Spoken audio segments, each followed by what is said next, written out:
TV on ചെയ്യുമ്പോൾ എന്തെങ്കിലും പുതുതായിട്ട് കാണണം. അതായത് ഹേമ കമ്മിറ്റി റിപ്പോർട്ടിൽ മറന്നീങ്ങിയത് നമ്മെ തന്നെ ഞെട്ടിക്കുന്ന ലൈംഗിക ചൂഷണങ്ങളും ഒപ്പം തന്നെ തൊഴിൽ ചൂഷണങ്ങളുമാണ്. ടിവിയിലും പത്രത്തിലൊക്കെ വാർത്ത കണ്ടിരുന്നു. പോലീസുകാർക്ക് പിടിക്കാൻ പറ്റുന്ന കേസുള്ളൂ, പക്ഷെ അവന്മാര് ചെയ്യത്തില്ല. നീണ്ട 96 മണിക്കൂറാണ്, 4 ദിവസമാണ് താരസംഘടന അമ്മ മിണ്ടാട്ടമില്ലാതെ ഇരുന്നത്.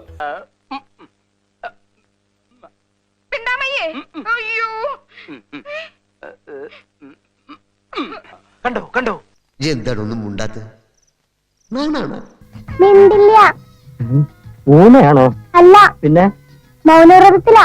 വിമർശനങ്ങൾ ശക്തമായതോടെ ഇന്ന് പ്രതികരിച്ചു. എന്റെ പോലീസുകാരെ സാറിന് വാ തുറന്ന് പറ, സാറിന് എന്താ അറിയേണ്ടത്?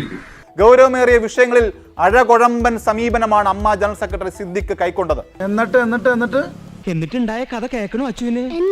പക്ഷെ അതിനു മുൻപ് നമുക്ക് അമ്മേന്ന് തുടങ്ങാം, അതല്ല അതിന്റെ ഒരു ഭംഗി. എന്നാൽ അമ്മ സംഘത്തിൽ നിന്നും മാറി തിരുവനന്തപുരത്ത് പ്രതികരിച്ച നടൻ ജഗദീഷിന്റെ പ്രതികരണം കൊച്ചിയിലെ വാർത്താ സമ്മേളനത്തിന്റെ മുഖത്തേറ്റ അടിയായി മാറി. ഇവിടെ എന്താ ചോദിക്കാനും പറയാൻ ആരും ഇല്ലെന്ന് കരുതിയോ? സത്യം പറയണോ?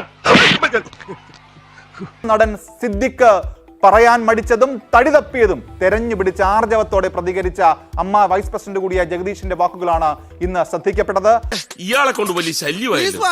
ഇവനെയൊക്കെ വെടിവെച്ച് കൊല്ലണം. അതല്ല ഉദ്ദേശം. ഹേമ കമ്മിറ്റി റിപ്പോർട്ട് പുറത്തു വന്നതിന് ശേഷം അമ്മയുടെ പ്രതികരണം വൈകിപ്പോയി എന്ന് പൊതുവെ ഒരു പരാതി ഉയർന്നിട്ടുണ്ട്.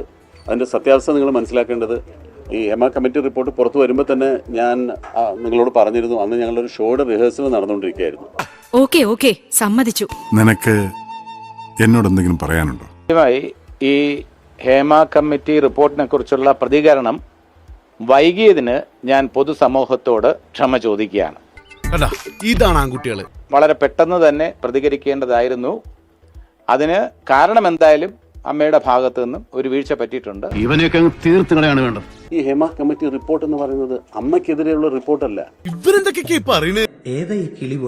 അതിൽ അമ്മ എന്ന പേരുകൾ ചില സ്ഥലത്ത് പരാമർശിച്ചിട്ടുണ്ടെന്നല്ലാതെ അത് അമ്മയ്ക്കെതിരായിട്ടുള്ള റിപ്പോർട്ടൊന്നും അല്ല. വീണെടുത്ത് കടന്ന് ഉരുളല്ലടാ മോനെ. ഹേമ കമ്മിറ്റി ഫൈൻഡിങ്സ് അതിന് വ്യക്തിപരമായി പേരെടുത്ത് പറഞ്ഞിട്ടുണ്ടെങ്കിലും ഇല്ലെങ്കിലും അതിനെക്കുറിച്ചെല്ലാം തന്നെ സമഗ്രമായ അന്വേഷണം നടത്തേണ്ടതാണ്. ഇവനെ കൊണ്ട് വലിയ ശല്യം തന്നെയല്ലേ മേഘി? എല്ലാം കൈവിട്ട് പോയില്ലേ? ഞാനും ഇപ്പൊ ഇതേ അവസ്ഥയിലാണ്. ഇനി വരുന്നിടത്ത് വെച്ച് കാണാം. ഞാൻ അങ്ങോട്ട് ഇറങ്ങട്ടെ.